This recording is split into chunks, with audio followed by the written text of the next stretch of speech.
Badan Keamanan Laut Bakamla kini bakal lebih kuat dalam menjaga perairan Indonesia dari kapal-kapal asing pelanggar tapal batas. Menteri Pertahanan Prabowo Subianto membolehkan personel Bakamla memakai senjata lebih besar. Tugas Bakamla, sebagaimana dilansir situs resminya, adalah melakukan patroli keamanan dan keselamatan di wilayah perairan Indonesia dan wilayah yurisdiksi Indonesia. Berdasarkan catatan pemberitaan Detikcom, wilayah laut Indonesia sering diterobos pencuri ikan hingga kapal-kapal China, Vietnam, dan negara-negara lainnya.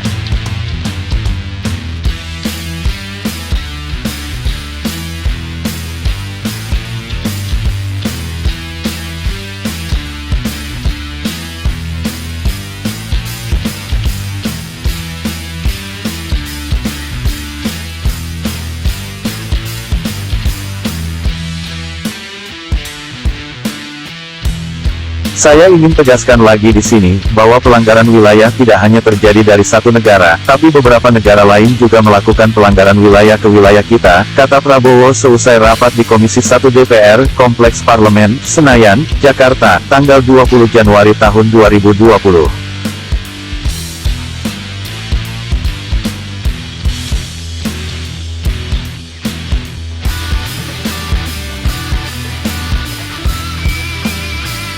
Bakamla pernah menceritakan kekuatan armada lautnya masih minimalis. Tak aneh bila kapal-kapal asing kerap melanggar batas laut Republik Indonesia. Pada Desember tahun 2019 sampai Januari tahun 2020, kapal-kapal China diketahui melanggar batas dan sempat menimbulkan kegaduhan. Pada September lalu, Bakamla disokong Angkatan Laut dapat mengusir kapal pelanggar wilayah tanpa insiden berarti.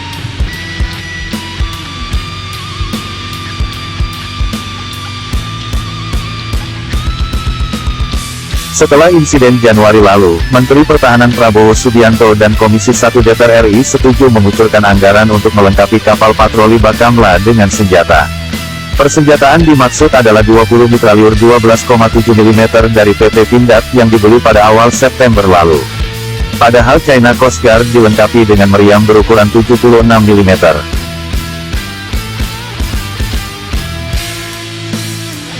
Kita memang cuma punya 12,7 mm kecil, nyempil untuk pertahanan diri. Tapi masih lumayan lah. Kalau ada yang nembak, kita bisa balas. Nggak seperti Januari lalu, kapal-kapal kita nggak ada senjatanya, kata Kepala Bakamla Laksamana Madya Aan Kurnia dalam program Blak-Blakan yang tayang di Detikcom, tanggal 18 September. Yang menggembirakan juga, tahun ini saya mendapat izin menggunakan senjata. Jadi selama ini Coast Guard China, Coast Guard Vietnam, meriamnya sudah gede-gede, sudah 75 mm, 57 mm. Saya mau beli senjata saja nggak boleh. Kemarin saya menghadap Pak Menhan langsung, aturan-aturan kita lihat ternyata boleh dan bisa, dan alhamdulillah bisa, ujar Aan dalam acara konferensi pers capaian kinerja Bakamla RI tahun 2020 secara virtual, Rabu tanggal 30 Desember tahun 2020.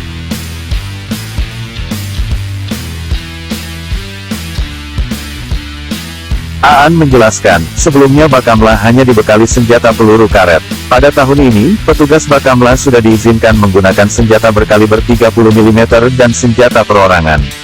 Senjata kaliber yang diizinkan sementara hanya menggunakan 30 mm paling besar, kemudian ke bawahnya 12,7 mm, sama senjata perorangan.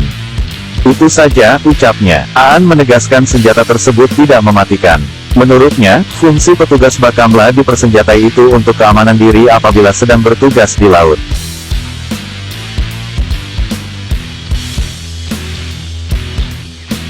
Ingat, senjata yang saya gunakan ini bukan untuk mematikan, tapi hanya untuk self-defense, hanya untuk bertahan saja. Kita tidak perlu senjata besar, kaliber besar, seperti Angkatan Laut, tapi paling tidak untuk membela diri kalau memang ini diperlukan. Izinnya sudah secara resmi kita dapat bulan Agustus tahun 2020, ucapnya.